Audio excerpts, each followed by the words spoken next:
While I'm at it, let me turn on Do Not Disturb. There we go. All right, we're live. Welcome to another edition of Chariot's Chariot's Tech Chat Tuesdays. Can't even say the word anymore because it's a new year and I've suddenly forgotten how to speak.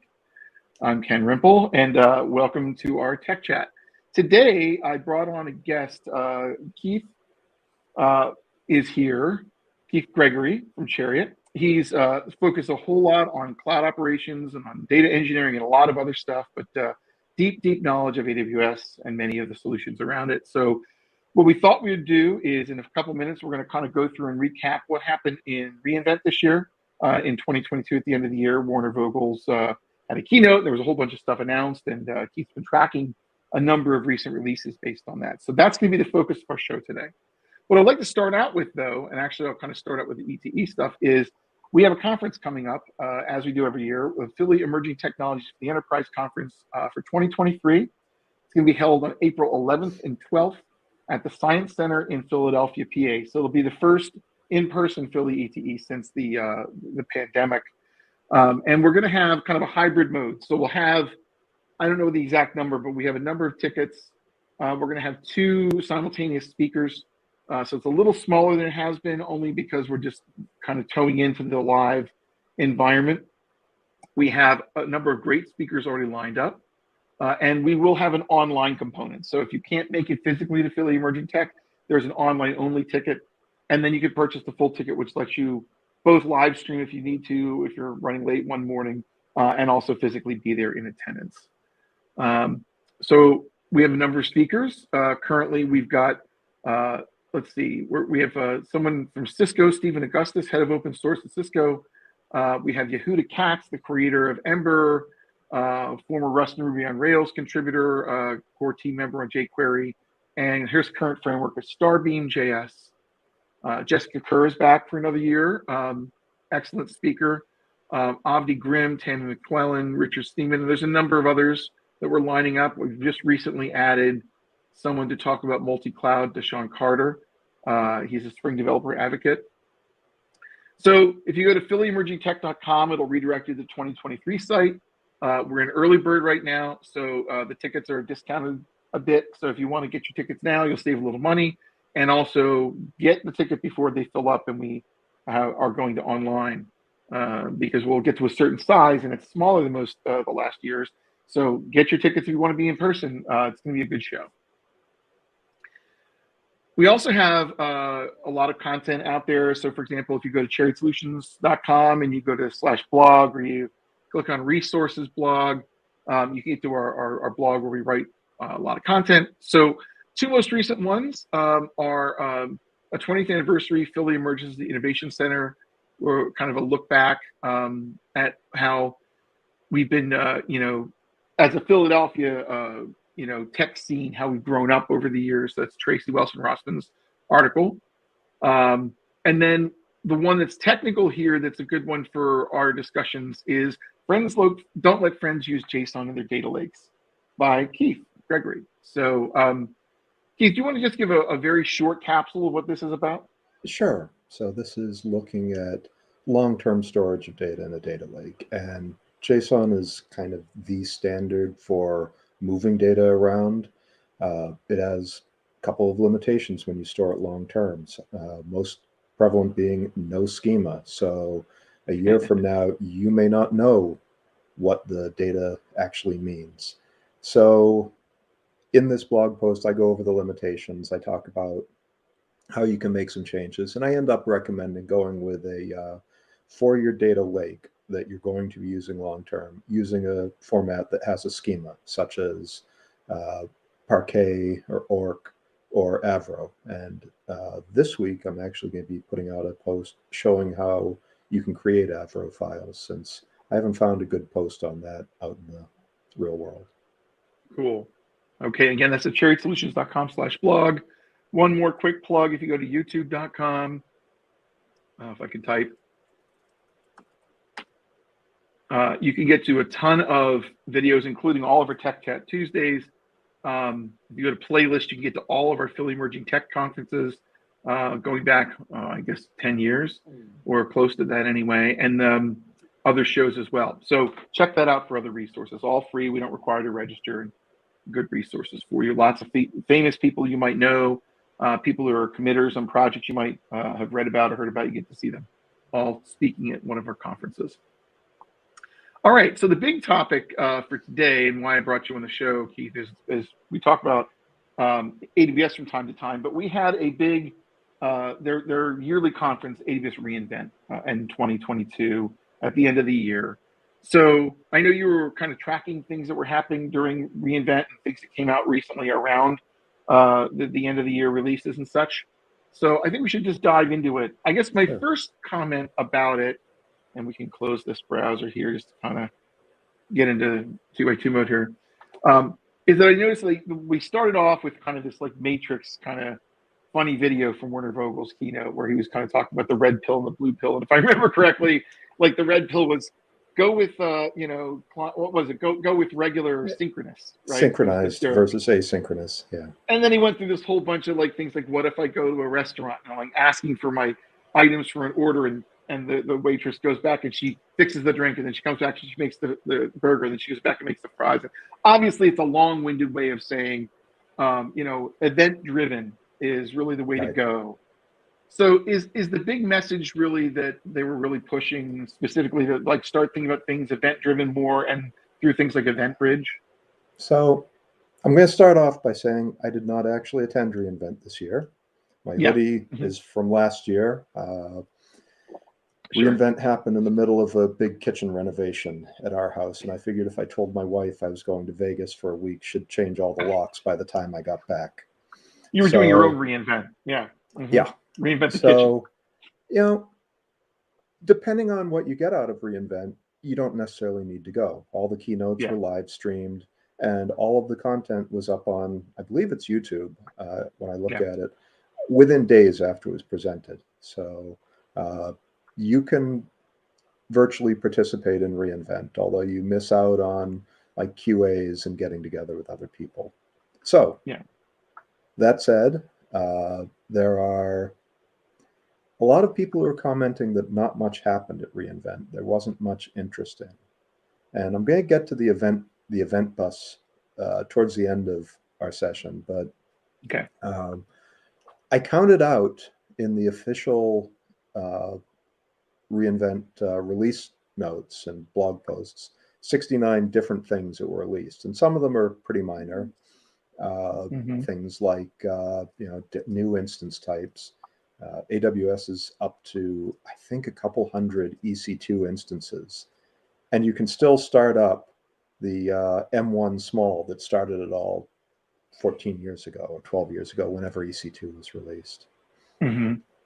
So at any rate, where was I? So from the recap, from watching the keynotes, I pulled out, I think it's 6 things that I found particularly interesting. And again, with reInvent, there's just so much stuff that AWS does, so much stuff at reInvent that you really have to focus on what interests you. So Event Bus is interesting to me. It's very interesting to me with work in data engineering, but let's hold that off till the end. I wanted to actually start talking about CodeCatalyst, which you spent some time with this morning, I believe. Yeah, I'm a brand new user of it, so my mileage is currently varying. So my red items are here are things that broke for me, but that doesn't mean anything beyond me playing with it, right? Right. So it's an interesting idea. So AWS has a lot of tools for working with basically doing software development, developer experience. All the standard things. You have code commit for your source repositories. You have code pipeline and code build to do your CI/CD. You don't have an issue tracker prior to CodeCatalyst that I know of. CodeCatalyst basically takes all those things and puts them all together. But what's really neat about it, neat's the wrong word. What's really interesting about it, because you try and figure out what it means, is that it isn't reusing. It's not simply packaging up code commit and code build and whatnot. It's a completely separate thing. And it provides access to a development environment. It provides source control. It provides an issue tracker. It provides basically the tools, I think they call it workflows, to do your CI/CD. Mm-hmm. And it's not tied closely to your AWS account. It's kind of like in the same space as GitHub, that you have people who maybe from all over the world, unrelated to each other, collaborating on projects. So you create your builder ID, which is unique, globally unique, and you can be invited to join different spaces and work on their projects. And it's a little bit clunky in that to create a builder ID, you have to associate your personal space with an AWS account. Right. And you ran into that today where you tried to use our main account for Chariot to associate your space, and it says, nope, that's already associated. Yep, And someone has it. yeah, and that seems kind of, to me, it's almost, and this is why it's an interesting project, it's almost anti-corporate, right? You're not going to take 100 corporate developers and make them all AWS accounts just so that they can sign up for builder IDs. Mm-hmm. So it's kind of, where is this going, I think, is a good question. That is a good point. And so the big problem, well, I'm going to be slightly critical of it, is the big problem is they kind of want you in the sign up. They're like, you should really use your own personal email address. I'm like, okay, I could. Then I also need to be able to connect up to an AWS environment, and because they want to, and they're going to run a VM or something, a container of some sort, to be the back end of your development experience. And they're going to bill you for that. So when you set up one of your development environments, they start up an engine. Yeah. And well, so like if you're doing everything personally, that, you're going to be charged for it, So the interesting thing about that is that the billing is actually goes to the account associated with the space that you're joining. Right. So if you're working on your own, yeah, you're paying for it all. But like with the Chariot space, you joined up to it. Chariot's going to pay for everything you do. You start up a development environment. Okay. Yeah. Right. So the idea is that you would set up a space and multiple developers would use that account in that space. That's the potential. Use that space and then build to that account for the development environment and whatever else they run. Okay. But they have to have their own account and their own space to be able to sign up to use it. Seems like they're working on a long plan here. I don't know what it is. They're going to have many iterations of this before they get to a certain point where it's smooth, I think. But the other thing I ran into when I was playing with it was I couldn't get, and I'm on an M1 Mac. So let's start with, I'm on an M1 Mac, which means probably everything is weird and odd and different and broken. I couldn't get it to properly launch and integrate with IntelliJ, though the button and the drop down and everything is there. I couldn't get it to properly integrate with Visual Studio Code. It set up the plugin for IntelliJ too. It did all the work behind the scenes, but when it had to connect the two together, I suspect the SSH tunnel is the issue because both of them wouldn't connect. So then the third one I tried, and by the way, if you set up your development environment in the space, so you basically say, build me a development environment, you pick an IDE. That development environment is attached to that specific IDE. You can't then launch Visual Studio Code if you launch. So then you have to delete it, and you can only have one per branch per project. And then when you delete it, it takes like 5 minutes to delete, then it goes away, then you create the next one. So I got it to the point where I could use Cloud9, which is their web-based IDE. And I was able to get, my sample was a React app. So I said, give me a React front end. And it created the CDK for it to like build it out. And it created the project and everything was ready to go. And I got my Cloud9 development tool. And then I opened up my little terminal in Cloud9 and went npm install. And then I'm looking for the run button. The run button is disabled. I'm like, well, that's weird. How do I run the app? npm start. And it says running on 10.2 point whatever. And I'm like, I can't get to that from outside of AWS. So how do I get a browser? So I'm sure I have a lot to learn in order to figure out how to use it. And I had to go through a tutorial. But it seems to be built to be something where they just handle the development environment for you. Right. Point and click, and you're ready to go. So when that's functioning, it should be interesting to look at. Plus, they have a ton of templates. So you could say, give me a complete 3-tier application platform, or give me, a React front end, or give me a Lambda-based environment. So I have to go look at some of those templates. But it has promise, certainly, when they get the kinks worked out, or if I figure out my kinks in using it. Yeah, I have a feeling that the goal is that individual contributors can work with companies. I don't know if you've ever heard of this, but Amazon IQ is basically a job. It's Uber for AWS consulting. Okay. That's what you were where mentioning earlier today when we were talking about it. Okay. Yeah, and I wonder if it's somehow tied to that. Could Personally, be. the whole thing is interesting to me because we're consultants. We work with numerous clients. It's a really good idea to have everything nicely partitioned and walled off by client. And I currently Yeah. do that using virtual machines. Mm-hmm.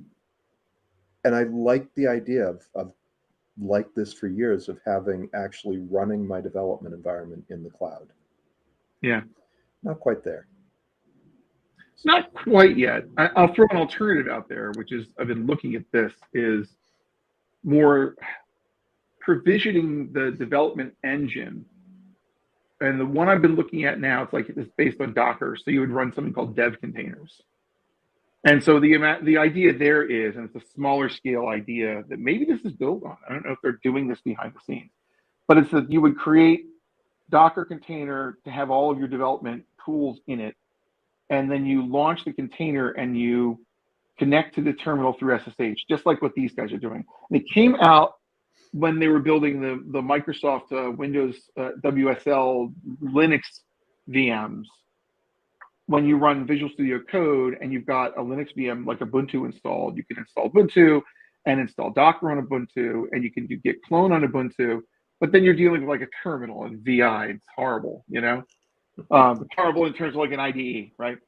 Great tools, but horrible user interface. And then they said, well, what we can do is we can make the development environment be basically something I can connect into. And Visual Studio Code gives you the beautiful Windows GUI for it that's functional and useful, but you get a Linux terminal at the bottom and you run everything through the Linux instance. They turned that into an open source project called Dev Containers. And so I wonder if this thing's using dev containers behind the scenes, because it's kind of the same concept. You fire up a VM, you SSH into the VM, and it looks like it's a native experience, but it's really remote terminal communications. I think you might actually be firing up a container, not a VM. Mm-hmm. Oh yeah, probably is actually. So yeah, I should be clear. It probably is a container for sure, because they were talking about like CPU units, virtual CPUs. So it sounds like a Fargate container or something like that, or something along those lines. Okay. So yeah, it's definitely something to watch. Mm-hmm. Yeah. Okay. So the second thing on my list is OpenSearch Serverless. And the reason this is on my list is the whole question of what is serverless. Yeah. And a number of commentators have said, wait a second, you start up one of these things, you're going to be spending around $700 a month to run it. And you can't spool down to, you can't shut it off, period. You have to have a minimum 4 nodes running, and those nodes cost 24 cents an hour each. So it kind of, a lot of people have been saying this isn't serverless. And I think it kind of highlights a different conception of serverless. There's basically 2 ways to look at serverless. And the way that I always thought about serverless is the idea that you focus on your application logic and you don't focus on deployment. And that idea of serverless has basically been around, well, in the world I live in since Java enterprise apps of 2000, early 2000s. And the idea there is that you have your development teams working on an enterprise app that can be fully wrapped up, and your ops team will deploy it onto a fleet of Sun E10,000 machines, and you don't have to care about how it's deployed. You have all these services that they provide all the services you need. And that's an interesting. That's how I think of serverless, and that fits a lot of different deployments. Lambda made a big splash as being serverless, Hmm. but you go back and look at Google App Engine; it's the same thing. The host that I'm using for my personal website that just lets me deploy PHP code, same thing. I focus on my code. I don't focus on the actual deployment. But the other side of serverless is with Amazon's tagline that you only pay for what you use. And Lambda Hmm. fits into that really well, right? If you're not running your Lambda function, you're not paying for it. Uh, Other things that fit the same way, if you go, Amazon has actually a page where they list the things that they consider serverless. And Oh, they so do. for Okay. Yeah, I included that link to you. And so, for example, SQS, the Simple Queue Service, or SNS, Simple Notification Service, is considered serverless. Hmm. Kinesis isn't, because you have to pay to keep for per shard per hour to keep your Kinesis streams up. Other things that are serverless, DynamoDB is serverless because they now have an auto scale option, where it used to be with DynamoDB, you had to say how much read and write capacity you want, and you'd be throttled if you went above that. And incidentally, in development and staging environments, I really highly recommend that you do that so that a bug in your code doesn't give you a multi-$1,000 bill. But Yeah. Right. the DynamoDB, I can't remember the name of it. Basically, it's provisioned is where you specify how much read and write capacity you have. And then there's the version that it just gives you whatever you ask for. So that's kind of a serverless thing. But again, it's this, you only pay when you're using it. If you don't use it, you don't pay. But that's kind of been changing. And I Yes, it think I has. know the service you're about to mention, which is Aurora. Yes, you win. Yep. Aurora And Serverless can't be shut down in version 2. exactly. At least half a CPU unit, I believe, is what it is. Yep. You Hmm. have to keep it always running. So that begs the question: is that really serverless? You know, I'm not provisioning anything. I'm not saying I want a terabyte of disk and I want a certain instance type. Uh, it's so from the perspective of I don't have to care about provisioning it serverless, but on the perspective of you only pay for what you use, it's definitely not. Uh, Yeah. and OpenSearch serverless is basically the same idea, except now it's really expensive. Aurora serverless V2, you can scale down to that half of an ACU, and it's 30 a not month or something like nothing, that. but yeah, it's cheap. Hmm. Uh, Compare that to 700 a month. So Wow. it's kind of, again, getting a glimpse into Amazon's product strategy, and what they think of serverless may not be what you and I think of serverless. It's funny because internally, what we've been working on a fair amount, and just to kind of open this a little bit, is I've been working on the concept of like having a good way of starting a container-based application, like when you're ready to start it, like firing up without a ton of R&D. It takes a while to like pull the stacks together. I've gotten to a good point with it. Um, and the reason I got to that is because I don't like having my control taken away from me for development and having to run inside of cloud environments that are clunky in development. So for me, if I can run the application in a Docker container, or even just natively locally, and use environment variables and such to inject the information and maybe a secrets manager for a password or whatever. But I could just use the SDK to the services I can call like S3 and SQS and SCS from my machine using just an AWS profile. And then I deploy in the cloud into like ECS or EKS, and the environment variables are injected during a code build. Then I don't have to rent my development environment, and I have some control, right? We could share SQS queues or a Cognito security interface, share user pools and things like that. But you're paying minimal for those as opposed to like having a whole development environment in the cloud. So it'll be very interesting to me to see over the next year or two how this tracks and what our customers start using. If they start saying, "Oh, well, we hate provisioning. We want one person to do it and click a button, and we'll pay for it." You know, I could see bigger customers doing that, but startups, I think, like something like OpenSearch Serverless could get very pricey for them. Right. So Yeah. I'm glad you brought this one up. This is a really interesting one to keep an eye on. This trend. Well, it feeds into my next thing, which is Lambda Snapstart. Okay. And so Lambda has historically had a problem with cold start times. So the idea of Lambda is that you make a request, the Lambda container spins up if necessary, and stops running at the end of your request. And it can reuse containers. So Right. all well and good. You can hook up Lambda to be the service in a web service, for example, and it's really easy to do that, except when you start up a new Lambda container, depending on how much you do and how you configure it, it might take 10 seconds before it actually does anything. And I have a blog post from a few years ago that actually compares how increasing the memory you give to a Lambda improves cold start times.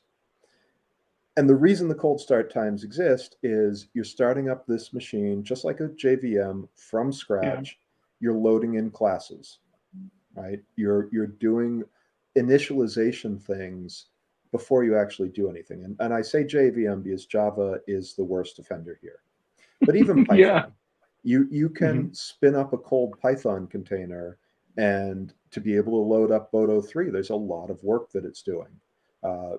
If you load in Pandas, for example, into a cold Python container, that takes a lot of time. And your second call can be really fast because everything's initialized.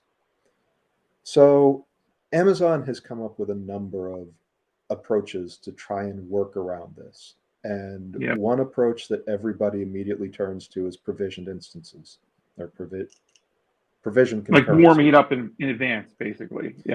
Yeah, basically, when you're using provision concurrency, it always keeps a certain number of instances warm.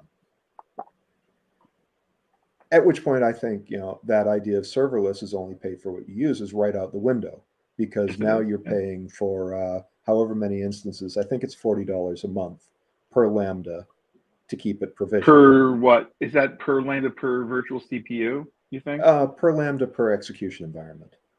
Okay, all right. Right, because Lambda spins up, each Lambda invocation runs in one execution environment. And you can reuse the execution environments, but if you have 2 concurrent requests handled by Lambda, you need 2 execution environments. Now it's 80 a month if you had to do that for a long period of time. And sooner or later, you're always going to hit the margin. Again, with the promise of Lambda is you can scale up to however many 1,000 concurrent instances very quickly. Except you can't keep 1,000 concurrent instances provisioned. So if your app, for whatever reason, gets pounded, could be a denial of service attack, could be that you're mentioned on Hacker News. Now, all of a sudden, everybody is going to be getting new execution environments and paying that cold start time, even if you're provisioned. So you and I have discussed this a lot, of the idea of, don't do your web apps in Lambda, do them in like an ECS container, a Docker container. Right. In a multi-threaded operating environment running in a container. If possible. You're going to get your best response times doing that, and it's really not that expensive. You leave it up all the time. And again, you're paying, right, and you're paying, if you pre-provision your Lambdas, you're paying at least that much, if not more. Exactly. So, and if you have 10 Lambdas or 50 Lambdas, then are you going to burn them all up? Did you hear the term Lambda lift before? My favorite term. What's this? So there's 3 patterns of like design patterns for Lambdas these days. One of the patterns is that every individual function is a separate Lambda, and of course that proliferates a million Lambdas, and you have some really bad situations if you're not careful about managing them, and having to pay for the cold start times, in terms of like latency and waiting. Then there's the concept of like you have groups of related functions in a Lambda with like an if statement or switch or case that kind of branch off the different logic, which a lot of us have done to kind of avoid too many Lambdas in an environment, kind of simplify it for one deployment. And that sometimes works. And a Lambda lift is like running Spring in a Lambda or running an Express app as a Lambda. So it's called a Lambda lift. And I'm like, and that's the whole point of that, I guess, is to say, look, we really don't want a container, but we want to start as a Lambda, so let's do that. Just run a container at that point, in my opinion. It's a little bit of overhead. It's a fair amount of conceptual overhead to set it up once, but then you have less deployments because you have a lot of things in a stack, an application stack. So I would encourage people to look at that as an alternative. If you start getting more complex front ends that need a lot of interactions with the back end, don't create 1,000 Lambdas. Right. That's going to hurt you. I think, yeah, you have to do something that lets a small pool of Lambdas do most of the work. But the idea of bringing up an actual framework like Spring, certainly, or Express, those are killer cold start times. Oh, that's got to be awful. Yeah, especially you can't make, well, I remember seeing apps start, like big Spring apps start in like 5 minutes, To do that, to have one function call to then quit, what are you doing, No. So that brings us to Snapstart. And Snapstart, from a technology perspective, is incredibly cool. Okay. Basically, what you do is when you enable Snapstart on your Lambda, it runs the initialization code in your Lambda, everything outside of the handler, and then takes an image of the memory. Snapshot of it. Okay. Yeah. And then when you spin up a new Lambda execution environment, it populates it from that image. It's technologically, it's a neat solution. If you have something like you're bringing in Spring, or you're bringing in even the Java SDK or the Python SDK. Right. Like, again, or like Flask or Django or something like that. Yeah, right. Right. Mm-hmm. As I have in my blog post, it will take up to 10 seconds just to make a single Java SDK call to the AWS SDK. So it's kind of a neat idea, but it has some limitations. Number one, you have to put all this stuff in initialization code. Mm-hmm. And in Python, that's pretty easy. So in Python, and Node is going to be the same thing. You basically load up your script, and that initial script runs, parses, gets compiled, stored in bytecode. That all is part of initialization. Mm-hmm. And then you call your Lambda handler. In Java, to make this work, you have to have a static initializer. And I remember this was like 10 years ago when I was at Chariot. My first project at Chariot was coming in to help a company where they had another consultant who basically instantiated Spring inside of a static initializer, and it would blow up when it started.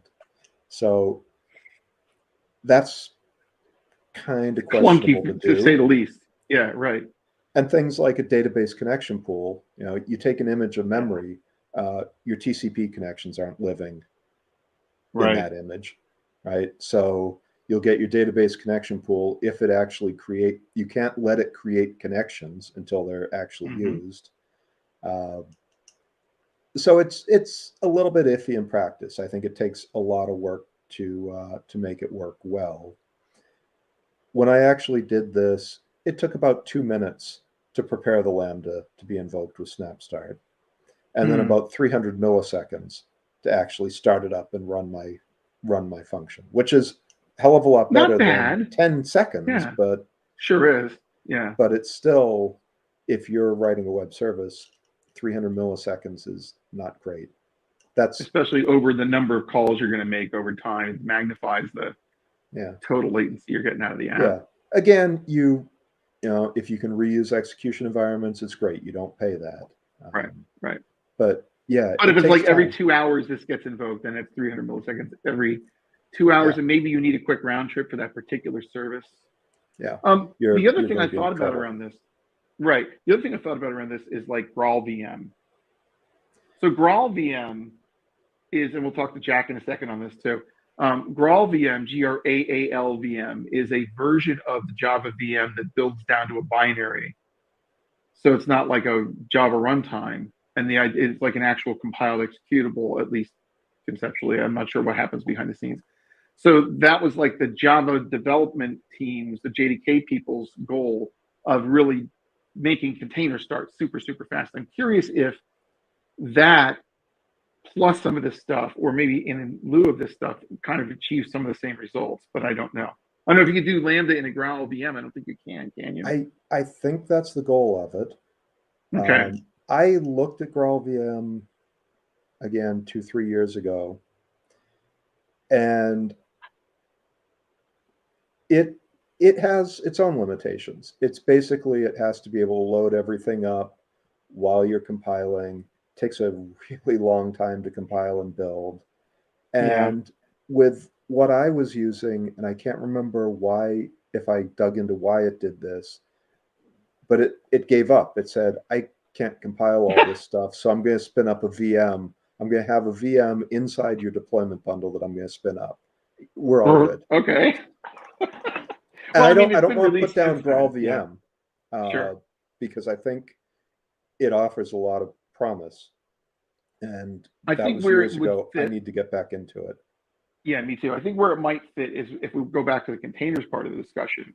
When you're auto scaling containers, if you can boot your Spring container in much less time, for example, if you're a Spring developer, then that has the potential advantage for when you deploy containers. So I think for that, it makes some sense, Right, as a way to reduce the ramping up of an ECS or EKS container, perhaps. So that's where I think that fits as an analog to this particular concept over here. So we'll have to see where that goes. But that's something I want to do some research on as well. Some of the, right now I've got my sample full stack platform is all node based, just because it kind of fit with the pattern I was working with. But to put like a Spring Boot engine on it instead, and boot that, and maybe try Graal versus regular JDK would be interesting. And so Jack asks, is Java going out the window now? That's like the perennial question, right? It's not going out the window. Java will be with us forever. It's just, specifically for Lambdas, I think you have to look at how Java starts up and how long it takes for the VM to boot. Right. Whether it makes sense to do for a Lambda application, whether the thing you're using Lambda for is an asynchronous event where you can absorb that, versus if it's something where there's a front end that needs quick, low latency hits on interaction, so it doesn't feel like you're working in molasses. Right. And the other thing is that Java has a definite trade-off between things that are short and things that are long, right? Once hotspot kicks in, if you're doing something that's processing a large amount of data and hotspot kicks in, Java is going to run away from everything else. So it's definitely a trade-off. Yeah. Well, great question, Jack. Thank you. So let's move on to Redshift streaming. Yeah, this is just really quick. So Redshift, I have spent a big chunk of, it's okay, Ken. Spent a big chunk of the last few years working with Redshift. And I really like it for reasons that I wrote up in a blog post like 6 months ago. But Redshift, to get data into Redshift, can be a challenge. You basically traditionally put the data on S3 and either use a copy command to pull it into Redshift or access it via Redshift Spectrum. And a lot of data these days comes as streaming data. If you hook up to segment.io, yeah, they'll drop stuff into S3 for you, but they'd much rather just dump stuff on a Kinesis stream. So Redshift streaming is basically, you can create a materialized view that references a Kinesis stream. And then when you read rows from that view, each row is a separate message in the stream. And really interesting idea. I happen to like Kinesis as a way to deliver data. It's a little bit clunky to work with, and I have to check my notes here because you basically, the message that you get is, sorry, I'm looking here. I think there's a problem with gzip in it, but the message that you get as a row read from the stream is basically this, what Redshift describes as the var binary or var byte type that you then have to parse to get whatever you want out of it. So like if you have a JSON message coming across the stream, you load it in, you access it from the materialized view, you have to use the Redshift parsing functions to either transform that JSON into a super, which has some interesting issues, or into a, or just use the, like a JSON, oh, I can never remember the name, so this because they're different from Athena, but there's like a JSON scalar or whatnot that takes a JSON path expression. So interesting idea. If you have a data pipeline process and a transformation process, this is kind of pulling the extract, load, transform approach. You treat this materialized view as your data source and transform it into your actual data warehouse. It's Interesting. I ran into a few problems. I think getting short on time, and I don't have my notes right in front of me. But again, it's something I found interesting. And that brings us to EventBridge, the last thing on my list. Okay. So some background. So EventBridge started life as CloudWatch events and kind of attaching it to an existing service. And EventBridge, as CloudWatch events, gave you the capability to listen for certain events from AWS services and trigger things as a result.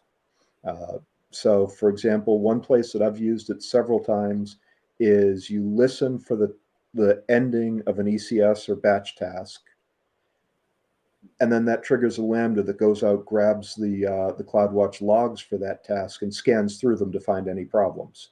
Kind of make sure that everything looks copacetic. So that was where it was at end of 2016 was CloudWatch events. 2019, it was rebranded as EventBridge. And at some point in or around that time, it's always challenging to look at documentation history. Yeah. They kind of cast it as an event bus, like Mule. And the idea that you could have multiple event buses inside of EventBridge, you could post events, and you could trigger a whole bunch of things as a result. Not just Lambdas, but your own APIs. You can use EventBridge. I may be lying when I say this. I may be confusing it with other things, but you could use it to write stuff to like a SQSQ or Kinesis stream. I'd have to double check that. I've never done it.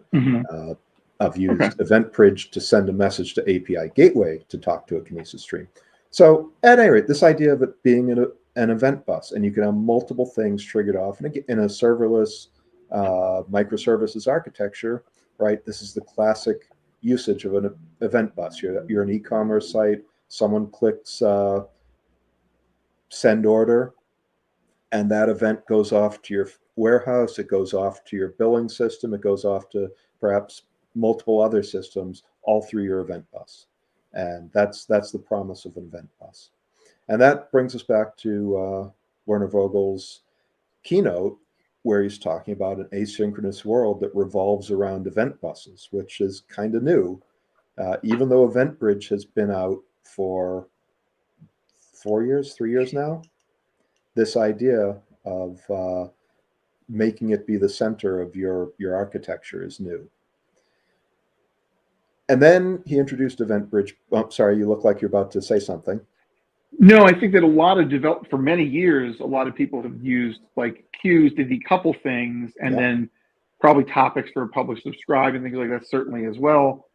But new for the AWS team to really kind of push a product to do it is what you're basically saying. As opposed to they're expecting you to have architectures that are loosely coupled through messaging, but now they're actually putting a product in front of you. Yeah, to do it and taking away a lot of the custom code. So right, the provisioning code you have to write and the linking up and designing of those things. Yeah. If you're using like SQS to communicate between Lambdas, you have to know that Lambda A is going to be publishing, Lambda B is going to be listening, and tie those together. Now work your correlations together and everything by yourself and all that stuff. Yeah, right. Right. Now all you say is, I'm going to put a message into EventBridge. And anything that cares about that message, and it uses a rule-based I hate to use the word rule, it's becoming overloaded, but Yeah. a fairly simple rule-based matching to say this event triggers this destination. Okay. So, it's an event bus. Mule did it 10 Yeah. plus years ago, 15 years ago now, I think. Mhm. But it's a nice approach to decoupling. EventBridge Pipes, though, was the thing that kind of raised my eyebrows. And Mhm. just like EventBridge was a brand attachment to CloudWatch originally, EventBridge Pipes is a brand attachment to EventBridge. They have very little to do with each other. EventBridge Pipes is not tied to the event bus. And in fact, you can't put anything onto a pipe that you put into the event bus. You have to have something as an intermediary. Interesting. Okay. But what EventBridge Pipes is really nice is it gives you a model for connecting sources and destinations. And it gives you a transformation in the middle. So this sounds like, who cares, right? Let's take an example that I think of a lot, which is Kinesis. You have been able to, for years, have a Lambda triggered by a Kinesis stream. So people put messages on the stream, and the Lambda infrastructure gathers up however many of those messages you want, from 1 to 10,000 based on time or number of messages, and can invoke a Lambda and hands off those messages. And the Lambda can process those messages. But then you get into the issue of, let's say you want to process those messages in some way. Maybe your Lambda just filters out ones it doesn't care about. And then you want to write to a new Kinesis stream. Writing to a Kinesis stream, if you haven't done it, has a lot of challenges that, unless you read the documentation word for word, or have come from Kafka and had similar understanding in Kafka, you're going to miss things like, when you're doing a put events, which is a batch put, individual events in that batch might be rejected. You have to hold on to them and save them and send them again.